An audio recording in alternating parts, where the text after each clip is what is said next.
everyone, Tasha B here, two-time Olympian and Olympic bronze medalist, and welcome to Global Sports Channel's Sports Personality Spotlight. Now, with the record of my next guest, you won't ever catch me challenging him to a fight. So let's get chatting with Cameron, the Hammer, Hammond. Cameron, welcome to the show. How are you? I'm great, thank you very much. How are you?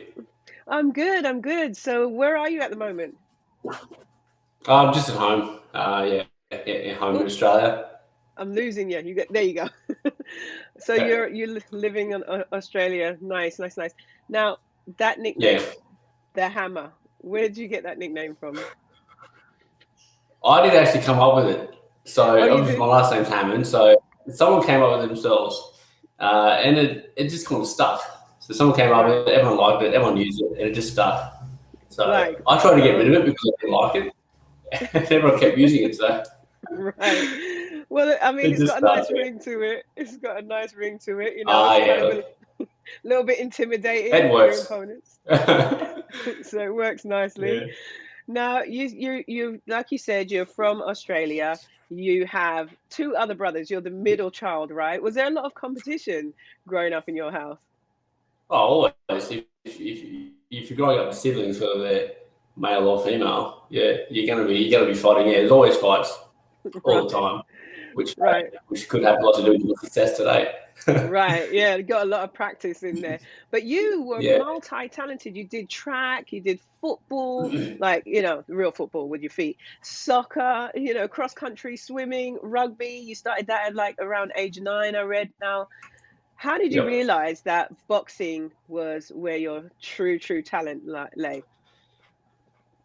It all started. So yeah, I was playing football at 9. I lost you off the screen. You still there? Yeah, I'm still here. It's just you. We're focusing on you. Yep, yep. So yeah, started playing football at 9. I had a good mate by the name of Daniel. He was going down to the local PCYC in Moree regularly to Yeah. do some boxing training a couple of days a week. Uh, he asked me to go down one day. I actually didn't want to go down. I told him no a few times. He kept nagging me to go down, so I finally went down and started training with him. And next thing you know, the coach was telling me that he saw some talent in me, that I started to improve pretty quickly. And then next thing you know, I was, winning Australian titles, making Commonwealth Games, making Olympics. It just kind of happened so quick. Yeah, that's how all So that happened. did you naturally take to it, like you did with the other sports? Did you just kind of just like, man, this is, or was it still kind of challenging learning all this new stuff? What were some of your strengths that have made you as great of a competitor as you are now?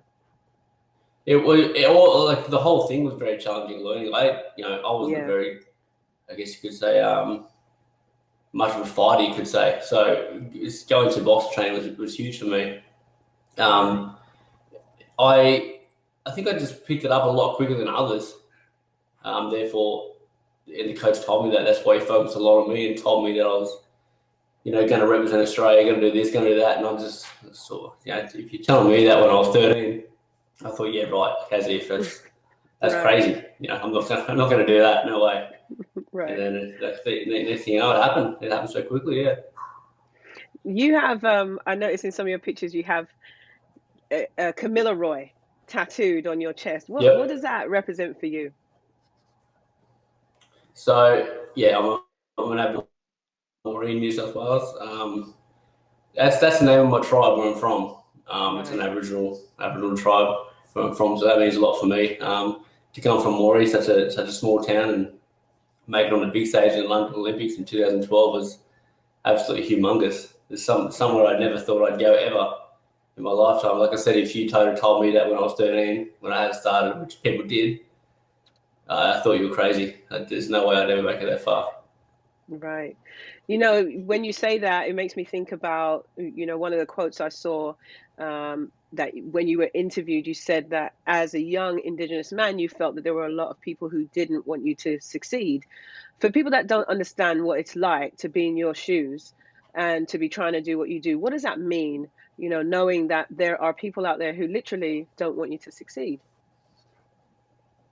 That's the fuel that pushes me when I success even more. There's always going to be people that don't want you to succeed, especially me. People don't want to see Aboriginal people succeed. That's just how it is. But that just put fuel to the fire. Maybe I want to succeed even more. Having doubters tell me that I'm not going to make it. I won't be able to do this. Won't be able to do that. I like to prove a point, so I just trained harder and I made sure I made it. Absolutely. You really definitely have made a point. The last time I checked, you had a total fights 19, 18 wins, 9 by knockout, 1 loss. I mean, seriously, that is really something to be proud of. What is it that makes you so good at what you do? I'm competitive. Yeah.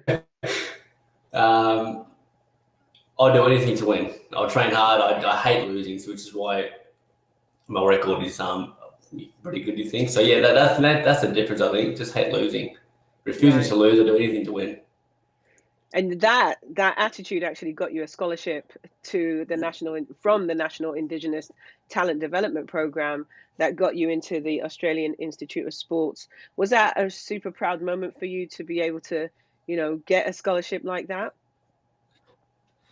Yeah, that was huge. How old was I? 17, I think. I think I was 17 when I got offered, maybe 16. Yeah. That was so. I was just boxing out of Moree at the PCYC at that stage when I got the offer, and that was the next big step. That's what got me onto the next step, Commonwealth Olympics and whatnot. So if I hadn't have taken that step, I probably would not have been able to make it to the next level. So that was the big turning point in my life for my boxing career. Definitely. It kind of really speaks to support and how important it is to have that kind of support, both from the outside, like having a development program like that you could get this scholarship from, but also from your own immediate family and friends. What's your support system like, and how does that help you as an athlete? With family and friends, is that? Yeah. Oh yeah, they're all like when I was got the scholarship to Canberra at the AIS, they're all supportive of that. They will tell me to take it. Would come out and see me regularly.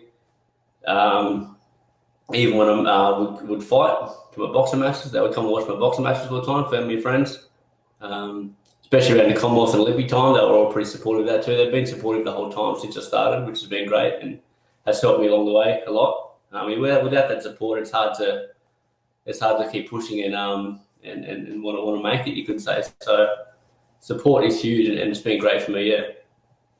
Absolutely. And you mentioned it being hard to keep pushing sometimes. One of the times that I felt from what I saw that it was hard for you to keep pushing was after you had that loss in 2016 to Chris George for the Commonwealth welterweight title. Now, when you took that break, which was about 1.5 years, if I'm not mistaken, was it because of the loss, or were there other things going on that led you to need to take some time out? I think it was a bit of both. So I think the loss was due to having some other issues, some personal issues outside of boxing, right, which caused me to not train as much as I probably should, which obviously caused a loss. And then the loss was just kind of, I guess, made it worse. You could say that's when I thought I need a break, need to reassess, see what I need to do, see what I want to do, see if I want to continue. And I think it was. When did I make it? I think I had a fight maybe 2 years after that loss, I think it was. I can't remember. That was after me reassessing and realising that I want to come back and keep fighting. And so I did. So I've been slowly coming back. I've had a few fights over the last 4 years, you could say, but right, just a bit busy with life. Life gets in the way, so. Right. I think for an athlete, it actually takes courage to take that time off, because most athletes worry about, people are going to forget me. People are going to, not want to see me come back. It takes a lot of courage to make that decision. When you took that time off, what were you doing in that downtime? Were you just completely away from the sport, or were you still trying to keep in shape? Where was your mind at, and how were you making that decision about whether or not this was a path you wanted to go back down? I was completely finished with boxing. I wasn't even thinking about boxing. I wasn't staying in shape. I had told myself I was done. And just focusing on my life, I realised I couldn't box forever. I wasn't going to be able to make a living from boxing forever, so I had to focus on my life and find a good job or a career, you could say, and focus on that first before I start boxing again. Right. And then one day, it was 2 years later that I realised that I'm still young. I've got lots of talent. I'm sitting on the couch just wasting my talent. I might as well have a crack at it while I'm still young and see how far I can go. Right. And that's when I decided to get back up and try again. Yeah. Well, absolutely. I know how that decision can be sometimes. I remember trying to decide if I wanted to follow a music career or a sports career. And it was like, music's always going to be around, but you have this window of when you're actually going to have the talent and the energy to do, like you said. So it's like, let's get in there in that window and stuff. So now, having had that experience of not feeling like you wanted to do it, taking the downtime and then coming back, how do you keep your enthusiasm and your interest for the sports now so that you can continue down that path that you were on before? I guess I finally just got to a point, I think, where I just I'm wasting time. I finally realised that I was wasting time by just sitting back, not doing it, wasting my talent, wasting time. And I thought, I've heard a lot of people in my life say, I could have done this, I could have done that. I'm now too old, I could have done this, I should have. And I don't want to be that person when I'm 40 or 45 saying, I should have had a crack, I should have done this. So I think that's what's driving me to just get in there, have a good go. If I make it, I make it. If I don't, I don't. But at least I had a good go. You only live once, no regrets, right? That's it, 100%. Now, the coach that you had before you took time off, is it the same coach you have now? No, different coach, actually. Okay, so how did you decide? Yeah. Well, how do I say this? We had a few disagreements, you could say. Right. Mm-hmm. It happens. I think it's time for me to. Yeah, it happens. Yeah, athletes and coaches, it happens often. I thought it was time for me to go and find a new coach. Right. Which I did. Right. So, and it's been great. I've been there for the last 5 or 6 years. And who's coaching you now? It's been great. Glenn Rushton, which is you probably heard of Jeff Horn, which is Jeff Horn's coach. Good. Sounds like you're in good hands. Yeah. So, I trust. Yeah, great hands. Yeah, 100% trust that guy. I mean, again, that's like another area where I think athletes have to have a lot of courage, because a lot of athletes will, even if they're having disagreements with their coaches, they feel like, I can't leave. They're scared to leave. Maybe it's someone who's kind of big in their field, so they don't want to ruffle any feathers. But you made that decision, and it sounds like it's working out well for you. 2010, you went to the Commonwealth Games. 2012, you went to the Olympic Games. What was listen, I've been there, so I know, but I want you to tell the audience what it was like for you to go on such a big stage and represent Australia after not even initially wanting to box as a kid. Yeah, honestly, it's for me. It was the biggest thing I've ever done in my whole life. I used to watch the Olympics and Commonwealth Games when I was younger, and I used to think, it'd be so awesome to be there. Imagine being on that stage and competing. I just think that were God, that was crazy. But and then for me to finally make it after not even wanting to box and never thought I could make it was just absolutely crazy. The best thing I've ever done in my whole life. Great experience. I would do it tomorrow if I could. It was honestly crazy. It was the best experience of my life. Nice. Now, does that mean that, Tokyo is kind of up in the air for everyone right now? Yeah. Is that something that's on the cards for you? Well, I'm not sure if I can, because once professional boxers turn professional, or boxers turn professional, I don't think we're allowed to go. Right. Oh, right. That rule may have changed, but I'm not too sure. Right. Well, we'll need to do some Googling so we can figure out if we can get you down there if it happens. I'd love to go again, honestly. Exactly. If I was still a whippersnapper, I would go myself. But, like you said, the Olympic Games is something you can't even compare. you can't describe what it's like, can you? It's just you've got to go and experience it for yourself. It's nothing like seeing TV. To actually be there, it's just crazy. So. And Yeah. did you do all the ceremonies? Did you do all the opening ceremony and the closing ceremony and all that stuff, or were Oh, you hell off in yeah. training? I thought I'm only going to be there once, so I'm doing the Right. opening, closing ceremony. I'm doing it all. I'm doing a lot, so You were yeah. just having a blast.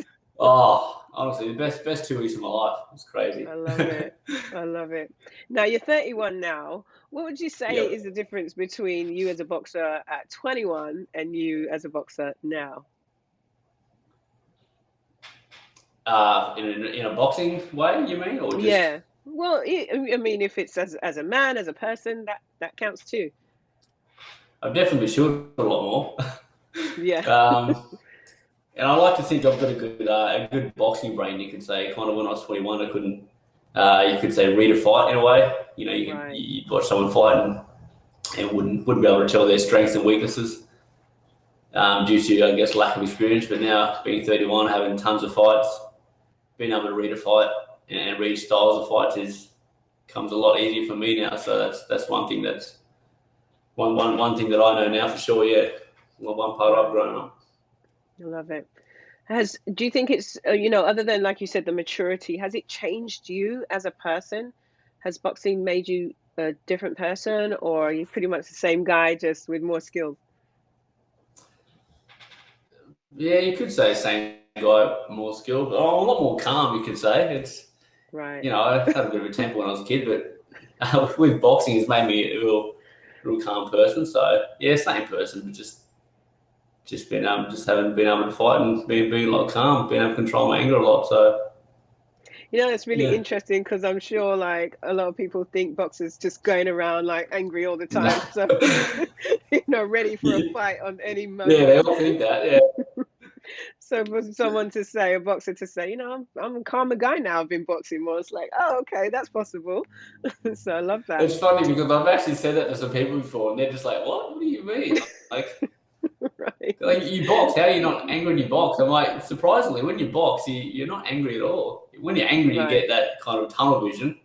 Then you can't Right. focus and then kind of see what they're throwing or see what they're doing. Right. But being calm, having a clear mind, yeah, being able to see it all coming, not having tunnel vision, and just being able to concentrate a lot better if Right. you're calm. So yeah, That's really interesting you say, because I remember my dad used to box for a little bit. My mum said until he got punched in the nose, and then he decided it wasn't for him. But what, did he decide or she decided? he decided Oh, he that decided. that whole getting punched in the nose thing just wasn't Oh, up his alley.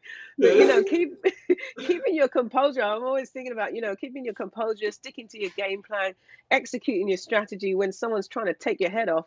I mean, I guess you do have to have that little calm streak. How do you strategize, like you said, when you know someone how to read a fight? Do you play to their weaknesses or your strengths? How do you strategize a fight in that way? Honestly, that's a hard question to answer. You're like, I'm not giving away my Not so. secrets. So you watch some fighters before you fight them. You watch them before you go into have a look at their strengths and weaknesses. Now you have a plan when you go into a fight. It's not always going to go to plan.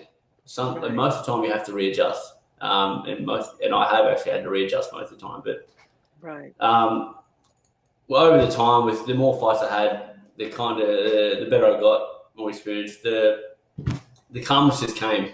Being able to remain calm and have a clear mind just came due Right. to having lots of fights and more experience. So, but yeah, it's a hard question to answer. But just more experience can help with the calmness, and you definitely have to readjust once you get in there because it doesn't always get a plan. Once you get punched in the face, you're like, shit, okay, I'm gonna.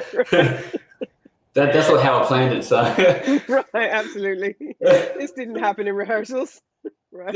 yeah, exactly. So it's yeah, sometimes it's a bit of a shock, and you got to readjust. And after the first round, it's yeah, the case to tell you kind of where you went wrong, what you need to do, and yeah. How important is that aspect once it's on the day? Because I know in track and field, a lot of the coaches, especially for track, they say, look, you're on your own now. We've done all we can do. We can't run around the track with you, but you have that corner that's constantly giving you feedback on what to do. Do you ever feel like maybe you're losing control, and how does your corner really help you stay present, stay in the moment, and stay focused on the overall goal? Yeah, the corner in that minute break in between rounds helps a lot. Mm, Your coach sees everything that you don't see. right. He's one that's calm in the corner, being able to see it all, what you're doing wrong, what you're doing right, where how you can hit him, what he's doing wrong. He sees it all. He's telling you things that he's doing wrong that you can throw back and then get him. So the corner is a huge thing, and if you have the right coach and the right trainer to being able to assess a fight, read a fight, then, and if you're a good listener also, then you have a really great chance of winning the fight. Now, does your training change depending on who's coming up for a fight? Like, if you have a fighter who has one particular style, you train it differently, or how does the training aspect of boxing work? Because, man, I've seen clips of boxers training, even you actually, and I'm just like, woo!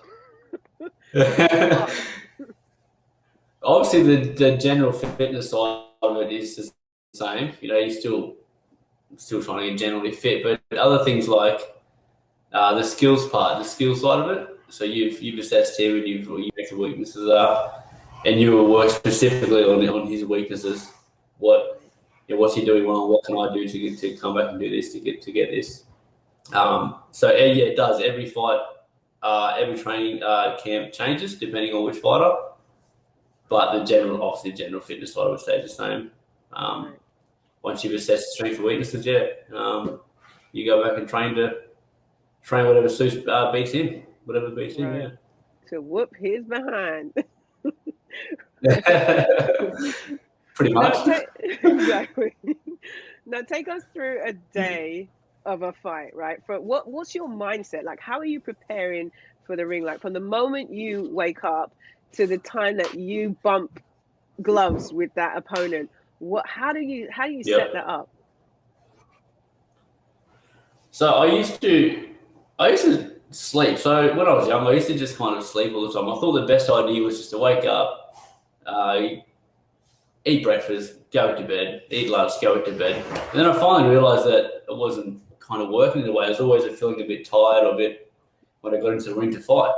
And that's due to sleeping so much. But now I wake up and I'll just go about my daily routine, what I normally would do. So what I would normally do today, whether that would be, get up at 6 a.m. I wouldn't nap during the day. I'd probably go walk my dog, hang out with the wife, hang out with the young daughter, and just going about what I do normally. Try and do the same thing I'd do today on a fight. Right. Do nothing different.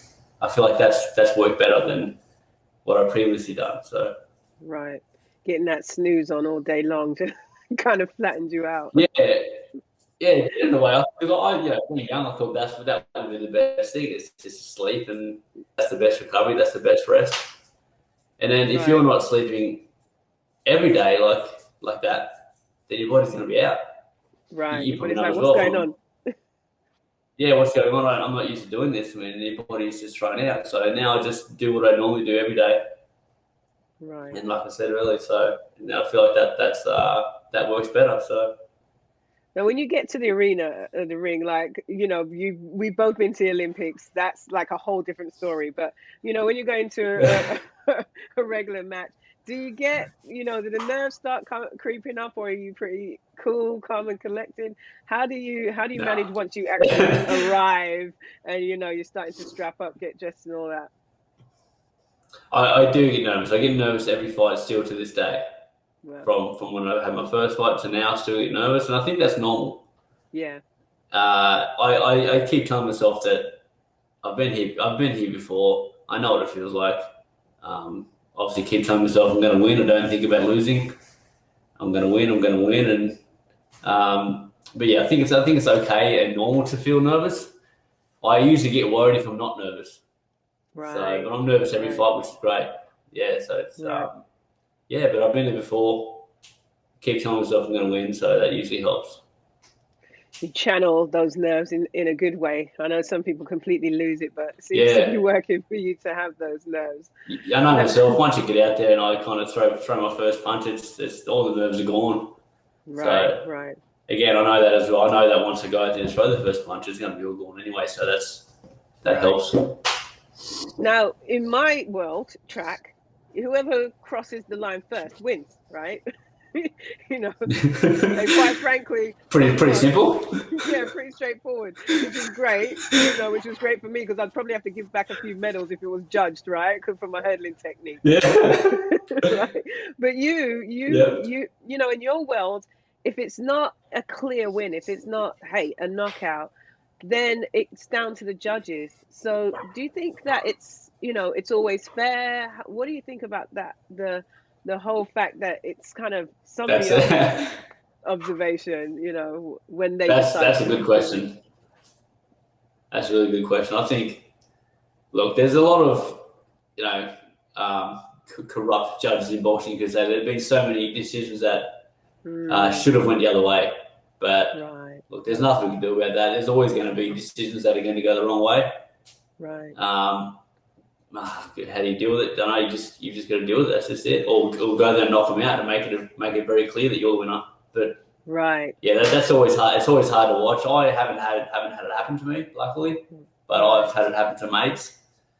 It's a fight that they work for years to get there, and then to have it taken away like that is just heartbreaking. So What it's do you think that hard to watch. is it money?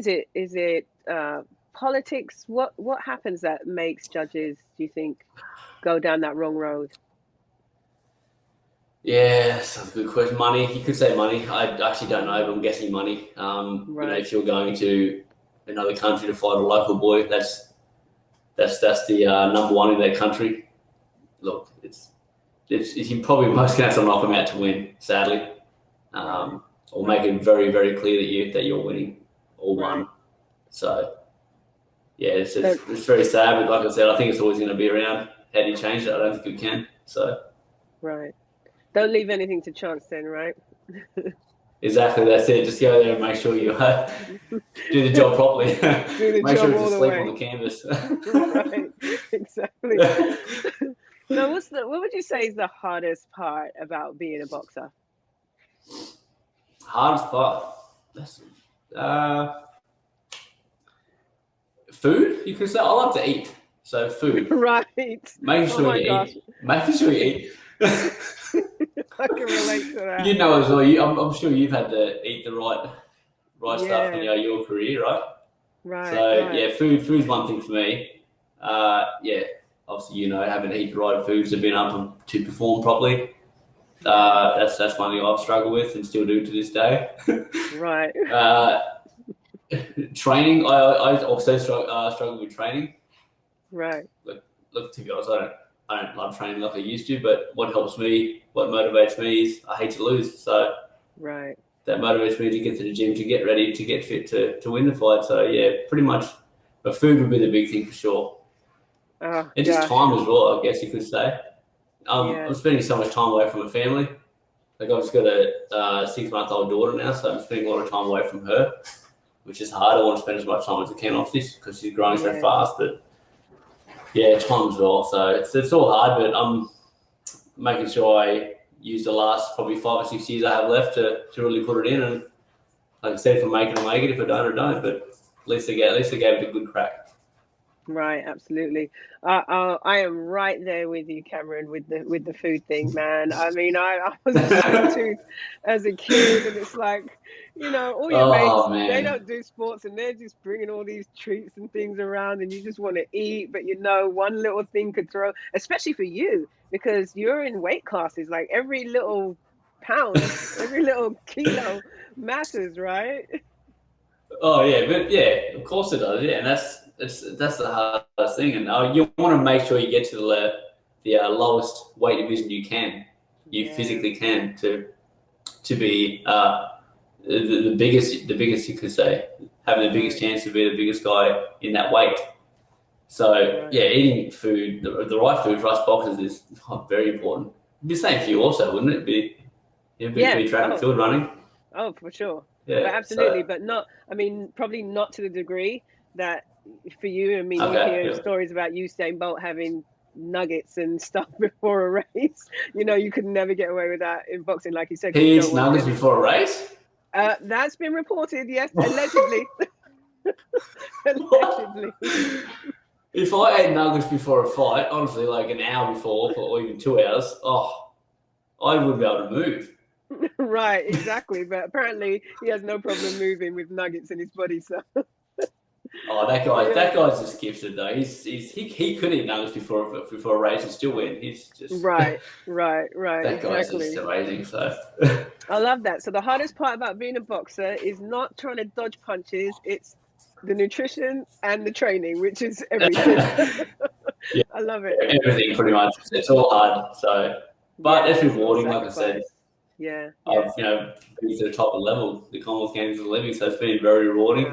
So it's absolutely great.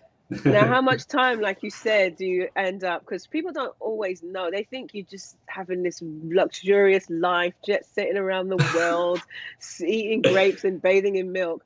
But you sacrifice. Like, how much time do you end up being away from, like you said, your little one and your wife?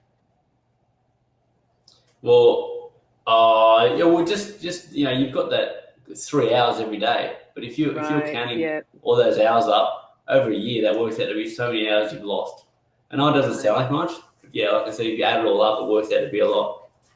But since I started boxing at 13, you miss out on all the things growing up. Hanging out with the family, or you miss out on, especially when you're 18 to 21, you miss out on so many parties, your mates' birthdays, or family holidays, or just everything like that because you're training, or you're away in camp, or you're overseas. So to make the Olympics and Commonwealth was huge for me because I did sacrifice so much. So to sacrifice all that and not make it would have been heartbreaking. Right. So very lucky to be able to make it after sacrificing all that. Right. Yeah. Absolutely, to make it all mean something. And I'm sure your wife and daughter will be very proud of all your achievements that you've managed to do now. Yeah, she's so proud. Yeah. Hopefully the daughter can get into some kind of sport when she's older. It'd be great. It'd be great to see her also go to Olympics or Commonwealths and do something. Does she look like she might have a little bit of daddy's sporting prowess? She's been to the gym to watch me a couple of times, and the wife said that she just stares at me and watches me train. But the wife doesn't want to get her into boxing, so yeah. Well, mums, you know how we are. It's just like we want to wrap the babies in cotton wool. Yeah, his dad over here saying, "Oh, she'll be right, she'll be fine." Right. Yeah, you just gotta teach her how to, like you said, lay them on the canvas first. So. But if it's not boxing, any other sport would be great. I'll 100% support her with whatever she wants to do and push her to as far as she can go. Yeah. So what are you up to now with everything? Because you've got to balance family, a little one, a wife. What are you doing now? What's a typical week and day like now? Fitting in training, fitting in family life. How's that all work? I'm currently training. I'm looking to get back in the boxing ring around April. Right. This will be the first time back since, what would that be? November 2018. Will be the first time back since then. Right. And yeah, maybe like life now is just working, looking after the little one, hanging out with the wife, going to training. Yeah, I mean, your typical life. Yeah, it's not much to it, but yeah, just focusing on that pretty much. Is it an early rise day? Do you have to get to the gym early, or do you work in the morning and then go off to training? Because I know when I've had to balance work and training, it could be quite an excruciating schedule. Either way, you're just totally mad. What's your balance, and how do you keep your energy so you can balance that both worlds, all three worlds? Three. Yeah. So I would, most of the time run before work. Right. Get up early, run before work. Right. I would go to work for the day, come home and train after. The day off, they also do the same. I train in the morning, but that day I'm not working, so I got all day to rest until the afternoon session, and then like I said, hang out with the little one and help look after her and whatnot, and do stuff around the house. And Nice. That's my life now, pretty much. So just trying to focus on that and enjoy the last 5 or 6 years of boxing I have left. So really put in as much as I can. Sleep, eat, train, repeat. I guess helps motivate me. Yeah. Sorry? I love it. I was saying sleep, eat, train, repeat. Yeah, pretty much. That's it. Just trying to. That's what helps motivate me. Just knowing I don't have much time left, so I've already wasted some, so don't waste any more. Put it in now and see how you go. Right. Nice. No. So, what are your goals now? What are you aspiring to now that you're back? Now that you're back in the swing of things with training, got a great coach. What's your ambitions? For boxing? Yes. Oh, honestly, look, most people would say to win a world title, but for me, it's just to go as far as I possibly can. Right. In the next, 5, 6, 7, 8 years. That's all I want to do. Just train hard, see where I go, and see if I can make it for a big fight. And that's pretty much it. There's not much to it, hey, but just see how far I can make it. Really, you know what they say. Keep it simple, silly. So just keep it simple. Don't overcomplicate it. And then obviously I'll finish up around maybe 36, 37, 38. And I'd actually like to inspire, help get some young kids through to also make the Olympics, Commonwealth Games for young Aboriginal kids. I'd love to try and coach them and get them up and change their lives. Hopefully, we can get to the Commonwealth Games, Olympics, because it does change their life dramatically. So that's what I'd love to do. I was going to ask you about that, because you would be a role model for some of the Indigenous kids out there. They're probably looking up to you as an example. Do you feel that, we know you've made them proud. You want to help them. Is it going to be from a coaching perspective, or how would you be working with those kids? How would you like to, what aspect would you be coming from? Coaching or charity or? I guess probably coaching and just being a role model. Right. I think I was the first ever guy from Moree to make it to the Olympics, a boxer to make it to the Olympics for Moree, I think. Wow.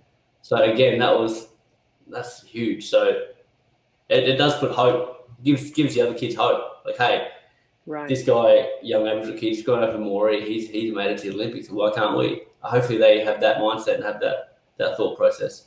And I'd love to go and help them out, be a role model, help coach them, and try and change their lives and get them to the Olympics and Commonwealths. That'd be great. That would be great, absolutely. And I'm sure they'd appreciate it, because it's definitely needed in the community. It's definitely needed just for young people in general. There's so much talent out, in those small country towns. Yeah. But that there's no one's seen or heard of, because they just don't get the opportunity. So I'd love to go out and try and do something and make people known to their talent and their ability. Yeah. And hopefully give them a chance to step up and go and compete at some big levels and give them a chance to make the games or something like that. So it'd be great. Yeah, that would be great. And I'm sure with your example, like you said, you going to the Commonwealth Games, you going to the Olympics, it's definitely something that they can look at and say, oh, maybe I can as well. Maybe that's something I can aspire to. Pretty much, yeah. Hopefully they can, yeah. I never kind of had that person that I looked up to like that. I didn't have that person I looked at and thought, oh, if he did, I can. It just all kind of fell in place for me somehow. So right, you want a lucky one. But I'd like just lucky one, yeah. So, but anyway, hopefully I can go back and help them kids out and give them a chance. Absolutely. Like I said, there's so much talent, not just with boxing, but just with football, running, boxing. You've got tons of talent. Right.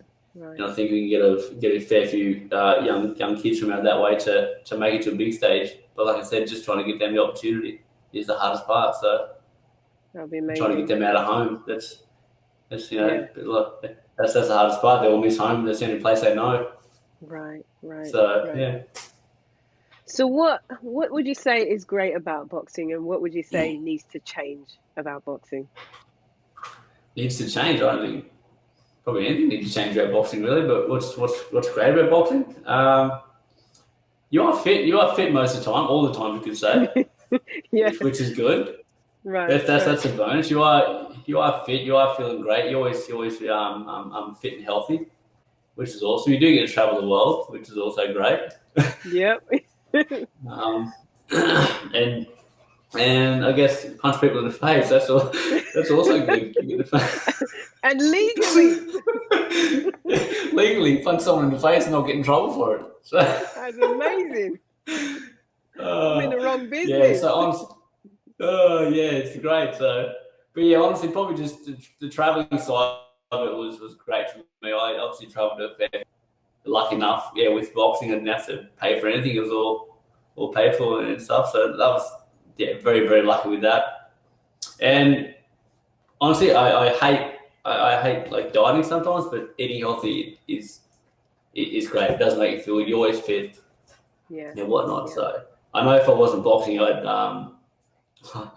definitely be out of shape. That's for sure. A lot different than what I am now. Right.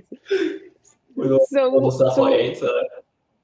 Oh gosh, don't even ask. I mean, I look at a lot of athletes, especially maybe like 2, 3, 4 years later after they finish, and it's like you barely recognize them because the eating is just like skyrocketed, but the training is no more.